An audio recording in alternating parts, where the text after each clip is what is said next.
Hello, my fellow humans, and welcome to the Multiverse Leadership Podcast. Do you think empathy can transform the way we communicate in business and in life? Today, we're joined by Brittany Hansen, mom of four, co-founder of a bootstrap SaaS company, and someone who's navigated the unique challenges of building tech in Idaho.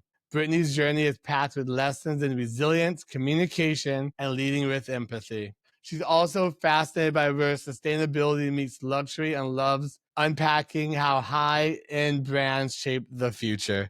Brittany, welcome to the podcast. Thank you, Justin. I'm so excited to be here today. Thank you. You're having those brain fart moments today. Woo! I think the summer heat is starting to set in and our brains know it. Would love to tell us a little bit about your journey and how you've been helping other human beings. My journey with SaaS starts about 8-9 years ago. I was just coming out of being a stay-at-home mom for 13 years because I have, as you mentioned, I have 4 kids, but my oldest 2 are called 2Es, twice exceptional. They're both gifted, so extremely high IQs and on the autism spectrum. So I spent 13 years just advocating and stepping away from corporate America and doing all of that.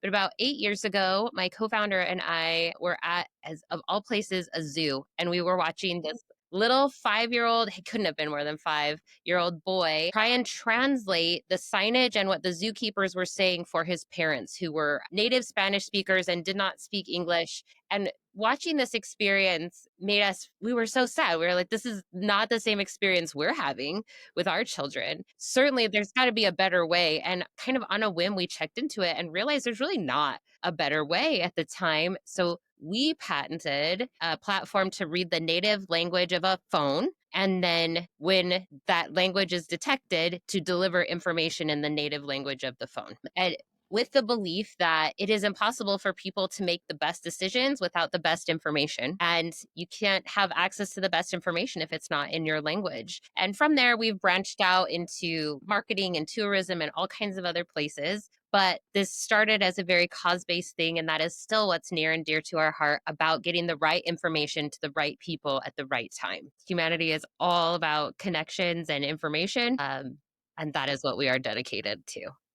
I love that. That is very beautiful. I also like how you guys have software that you can communicate with other people in their own language. That's like a game changer, especially with all the AI and stuff coming around right now. It is. It is. And AI does an amazing job of transferring from one language to another with words. The other thing that our platform does is we still need a human touch. I don't know how many of you have ever put something in AI, said, say this in Japanese, and then tried to translate it back into English and found that it was different than what you had delivered. So we have to be really sensitive to what words actually mean. But the other thing that we have to worry about is cultural relevancy. So, and we talk about this with localization a lot, right? So not only is the Spanish spoken directly across the border different than the Spanish that is spoken further down in Mexico, but sometimes the way that we talk about things or what we talk about or the images we use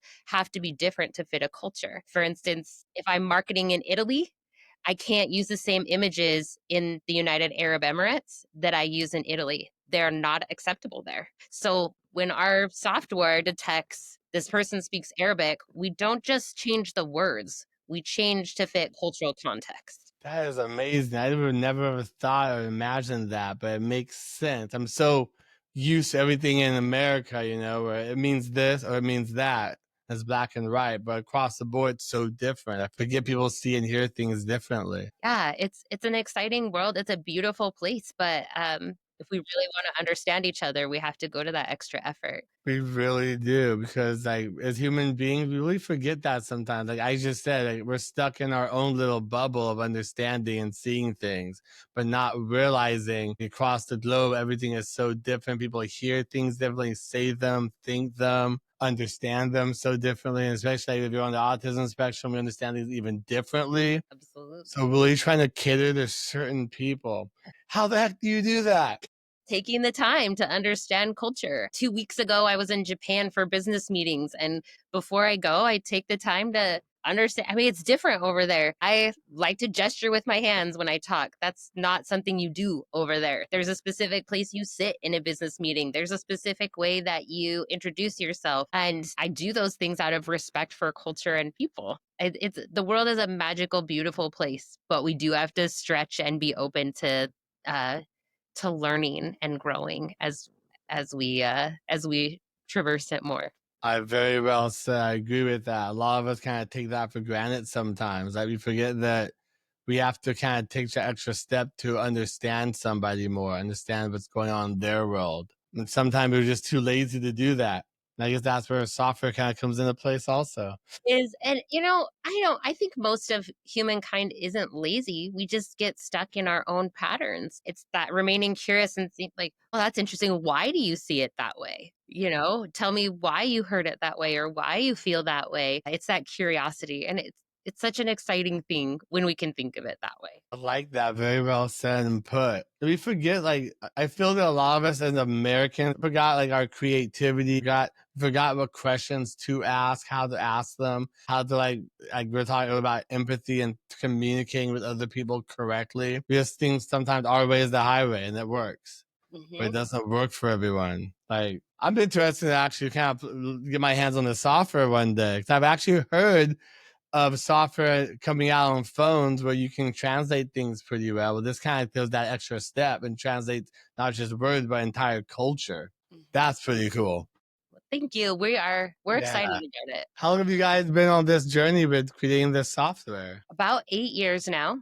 And it has been a wild ride. We started with just three of us in a tiny office. As you said, we bootstrapped everything at the beginning. Since then, we have private investors that we've gotten involved, but we've chose to remain without venture capital so that we could control as much of our Yeah. messaging and our purpose, as we wanted to. And from that time, it grew from just kind of someone I loved that, but was different than who I am now. It's given me the opportunity to grow for leadership, for self introspection, for world discovery, and I am grateful every day for those opportunities. But they haven't come without a lot of pain. Growth is painful, so. It really is. If you didn't start this company, do you think your growth and what you've learned from it would have been to the point where it is now? No, I I'm a high growth person. I think a lot of us are. I definitely see that in you. But my trajectory would have been different because I d- I needed different skills as a stay-at-home mom than I do as a woman in technology. I love the skills that I have developed and even finding the skills that I already had that I didn't realize would apply here has been cool. For instance, I talked about advocating for my kids for 13 years. Yeah. Now I advocate still for them, but I also advocate for this other cause and a call for communication, empathy, and understanding among the nations of the world, and have loved developing that skill in a new and meaningful way. It's a really exciting thing. That is very beautiful. I was actually watching one of your podcast episodes this morning, and it was talking about advocacy for empathy for companies and how like some companies get too big and they just kind of, I guess, just stop caring or they're scared to pivot and move and understand what they need to do to better the world. What are those kind of things you found with building your business for the SaaS software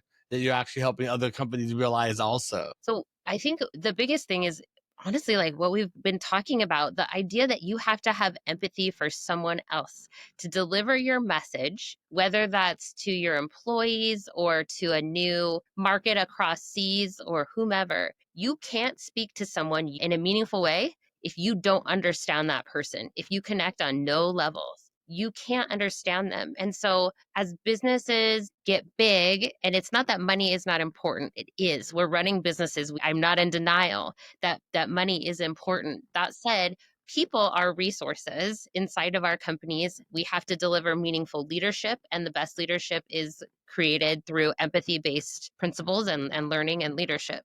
Furthermore, when businesses understand that part of effective communication involves empathy, they start to grow in ways that they haven't before. We start to adopt values, not just initiatives. An initiative in a company doesn't change anybody's mind. It doesn't provide the kind of initiatives or the things that change as soon as the economy changes. Well, we tried that, it didn't work, so we're going to try something new. When we create empathy in a company, we pull values in that are woven into the moral fabric of the company and change the way that it operates. And that's really what we have to do. Those things last through economic downturns, upturns, bull markets, bear markets, all of the things. But that requires real adoption, which requires real understanding.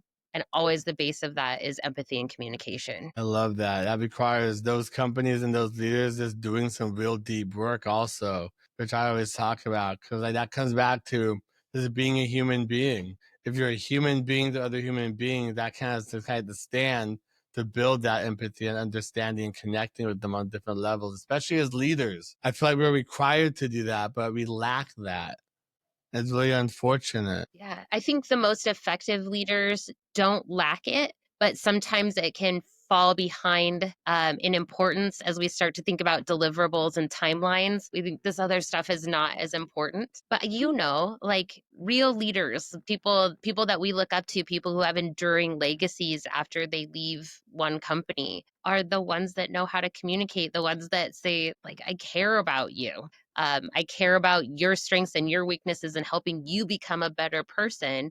And I realize that by you becoming a better person who's upskilling all the time, that our business also benefits from that. I love how you said that. I try and tell people that all the time, because like I've worked for a lot of companies and they're just like, it seems like they forget that the people that are working under them are the ones that helped them build the company. They're the kind of the ones on the front line. But it's just like that's really been forgotten in a lot of companies over the years. I'm trying to figure out, how do you go back from that? How do you help them understand, or what do you implement to help them kind of get back there if they want to get back there? If it were me, I love that what you said, that's who supports you. Your downline is your structure. If you lose your downline, you're going to have to execute all of their jobs and all of their skills. You're not going to be able to do that. So sometimes, depending on where someone's mind is, the first reality is really like, let's illustrate that. If you can't support these people and they all leave, what happens to you, right? It's a selfish way of starting, but sometimes that's all that works for people. The other way, and people don't hear things until they're ready to hear them, so you can never force someone to That's change. the truth right here. But I do think most leaders understand, and if they don't, if you're a leader and you're in a spot where you're like, why can't I get people to deliver? Why can't I get people to hit their timelines? My team is so much less effective than I feel like there should be. There's a really good chance that what you need to do is go and break down some barriers, break down some walls, and come to like a very root understanding of who the people are underneath you and what they're dealing with. What if your systems are broken? And that's why it's taking so long, but your employees don't trust you enough to talk to you about your processes, your systems, what's going on. And what if they are, but you're not open enough to listen to it? If nothing else, it does change your bottom line, but it also makes you a better person and a happier person when you can see things from someone else's perspective and become more of a servant leader. Simon Sinek talks about servant leadership a lot. Leaders eat last, that kind of thing. I love that. And I really resonate with it because I know from my own experience that if people believe in you and believe that you want their best, the best for them, that they'll follow you where you go because they understand you're going for a purpose. If the people underneath you believe that ultimately all you care about is your bottom line, they will not follow you because they know you would put them at risk. And that's too scary. That's way too scary for an employee, especially in the economic situation we have now. We don't we don't want to be just another number. We don't want to be expendable.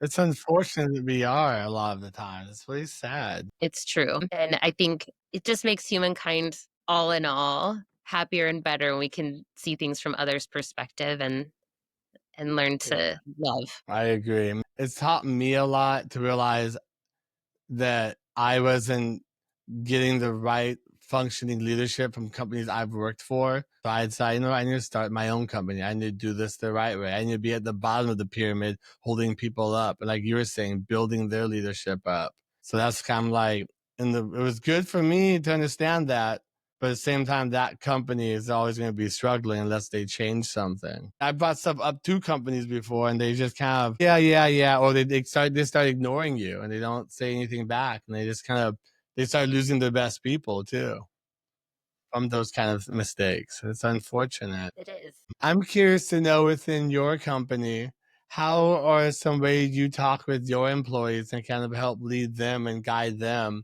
into their excellence?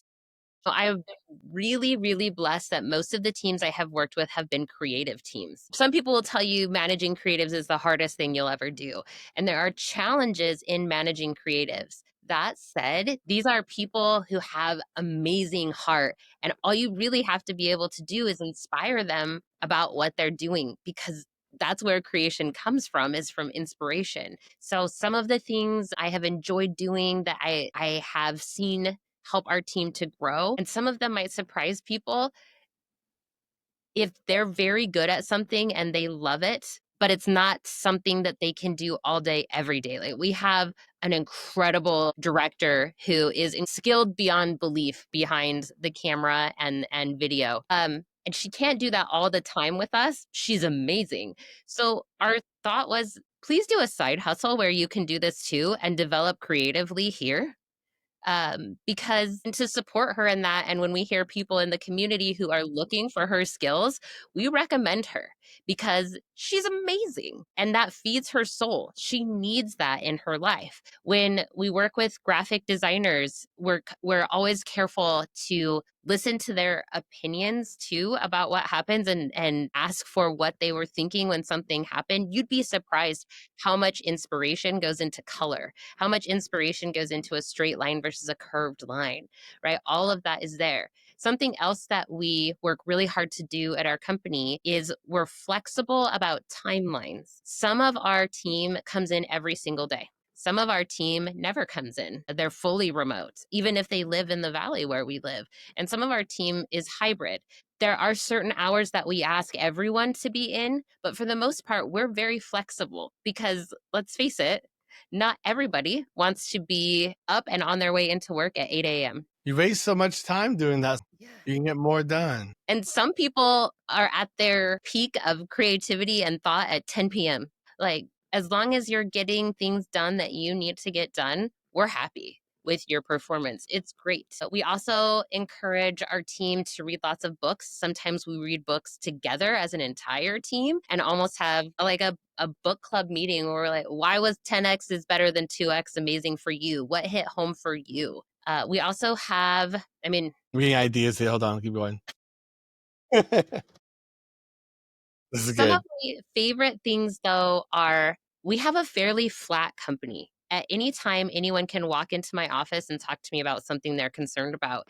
If it's about another leader, I will always listen with kindness and empathy and then direct them to speak to that leader. If there's a reason they can't, I'm gonna work to help them fix that. Direct communication is so important. And there's that quote out there, right? Like, kind is clear and clear is kind. We waste a lot less time when we can be as clear as possible and deliver the messages that we need to hear. And you can do that with kindness and softness, but it still needs to be done. And then everybody has the opportunity to share their voice about really large pivots in the company and even like medium-sized pivots in the company. We look for buy-in. You don't always have it in the beginning, but as long as everybody has had the opportunity to share their thoughts, their concerns, to join in some of the mapping, people feel like they have been listened to, even if your decision is different than what they would have hoped for. Isn't that all we asked for? Being listened to is so important, though, right? Like you said, it's all we need as humans, is to feel like you really heard me. I understand and respect that you might make a different decision than what I said, but thanks for at least listening to me, for letting me know I don't just have a seat at the table, I have a voice at the table, and my input matters. I love that because it's so true. Because like, even if the higher ups are ignoring you, ignoring what you're saying in your emails, that's them saying something to you. And that even speaks louder than words sometimes. Yeah. It's like the feedback bin where you can drop in your feedback on a piece of That paper totally work. that's opened, or only gets opened to empty into the garbage. The people under you know that. Funny you say that. One of the companies I work with actually just put one of those in a few months ago. When I first saw them, I'm like, this is hilarious. Someone was walking by, they're like, I know this is full of blah, blah, blah. And we all had our opinions on that. I'm like, what is the point of this? Because we know they're not going to actually look at it. It's like they're trying to make us feel better, make them feel like they're doing something. It just seems really fake. It didn't feel genuine. Token efforts are a real problem. People can see through what fake efforts, Yeah. It's interesting because especially like for me being on the spectrum and working with a lot of different managers and leaders, I read through and see things a lot different than most people. And I can read through all the BS that they're trying to shove at me or the way they're trying to control me or downgrade my creativity or just all these little things. And I see them, but they feel like, oh, well, I'm the leader. He's not going to understand this. So we'll do what we want, treat him however we want, It's unfortunate. We all see those things. We feel them as humans. We're more connected than they are. I hope so, and I think there are still those leaders out there. I do see a trend, especially in really innovative communities, towards better leaders, more thoughtful leaders, empathetic leaders. And I'm so glad to see that upswing. People are just tired. They're ready for the revolution. That's right. Because especially in the cybersecurity community, I was just talking to one of the leaders in that space recently, and we were talking about how throughout the years, there's all this technology, all this high level thinking, how we understand these things, but yet we've failed to connect with the end users, the employees, the clients, the human beings that are involved in this stuff. We've failed as an industry to understand how to communicate with them, how to drive things just through talking with them and helping them understand to get to where they need to be. Because the human element is so powerful. Absolutely. I have a friend in cybersecurity. His name is Jeremiah Grossman, and he said to me once, "Are you answering questions nobody asked?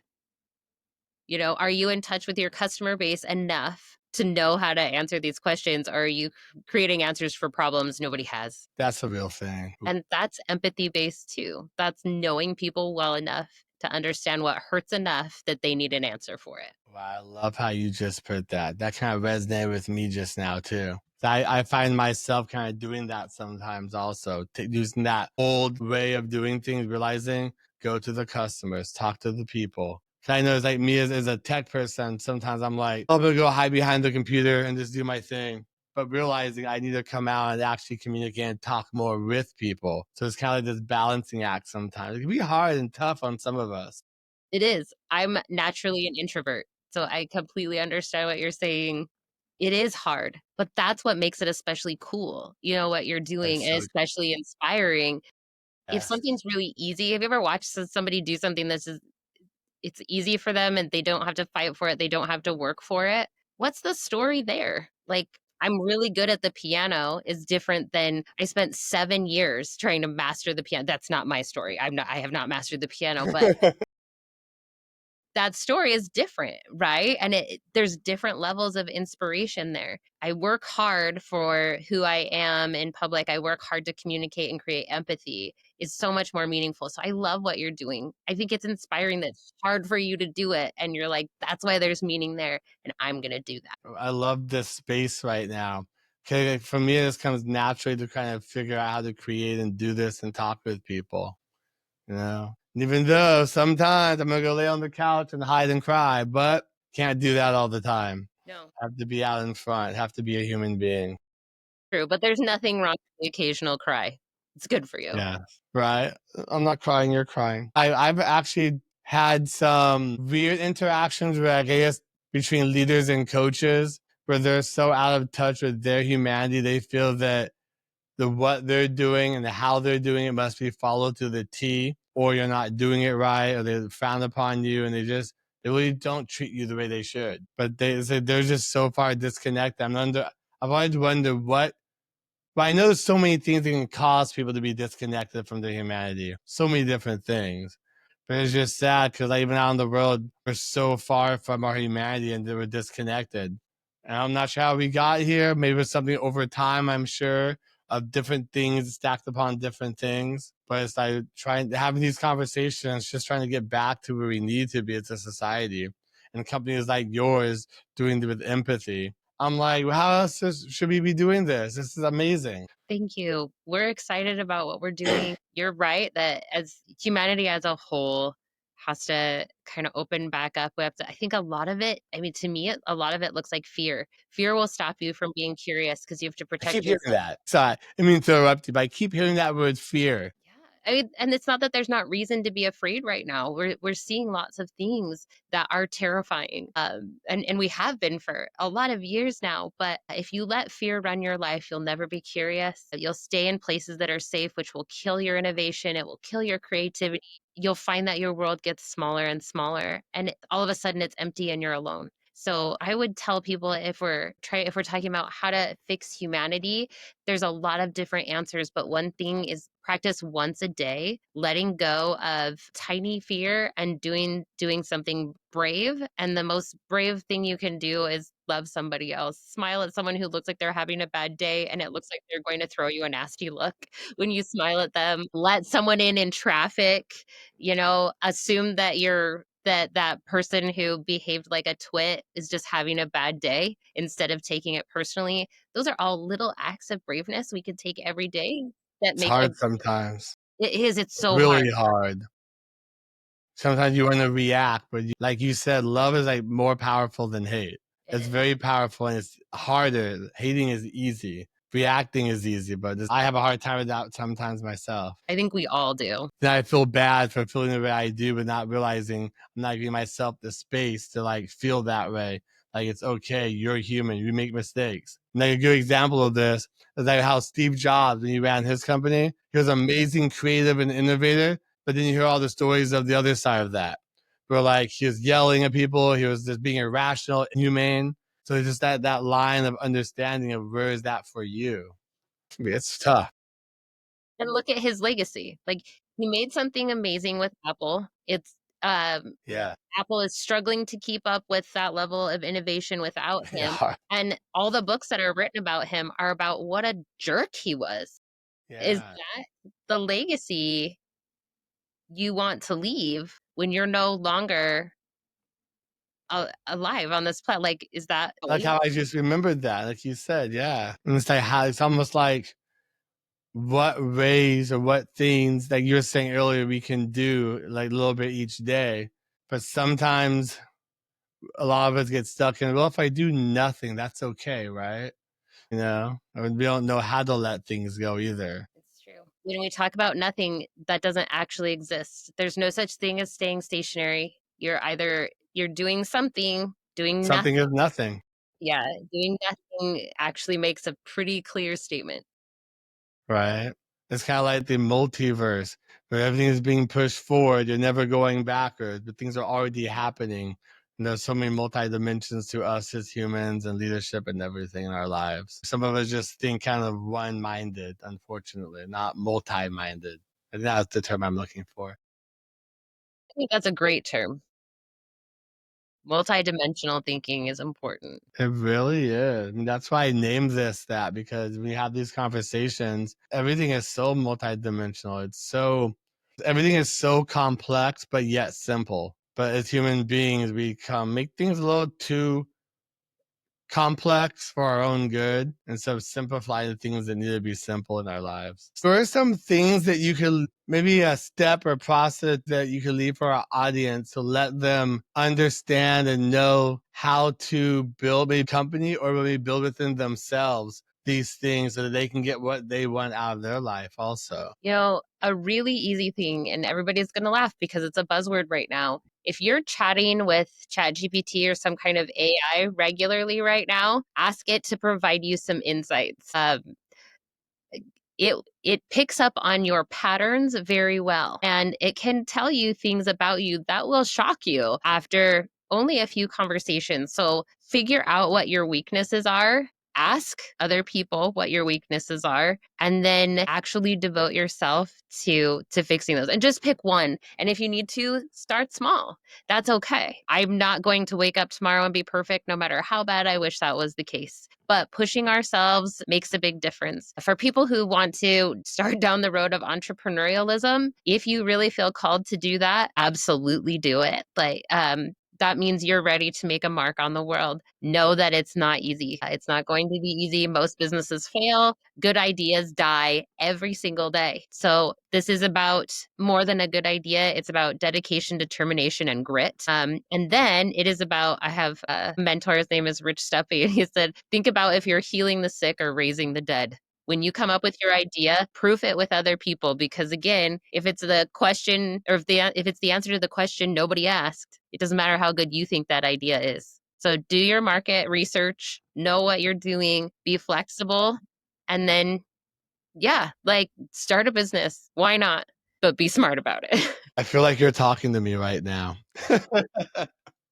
Like before I started my business, I'm down that entrepreneurial road. Like I had no idea what the hell I wanted to do, what I was even doing with my life, and like it built so many systems and developed such sides of me that I didn't know existed. It really built the person who I am today. And just like you said, just starting, because as you go on that journey, those things are going to fall into place for you, but you just have to be doing something. You have to be working on it. Not every day you want to work on it. That's fine. But most days, at least 9 days a week, 9 out of 10. Perfect. But thank you so much for coming on here today. It's been really a great conversation with you. I've enjoyed this very much. Thank you. I've enjoyed my time with you, and I appreciate what you're doing. Thanks for having me on today. Yeah. So before we go, there's one question I do like to ask you that I ask everybody. What does it mean to you to be a human being? There are so many things, and I've been thinking about this because I was forewarned that this question was coming.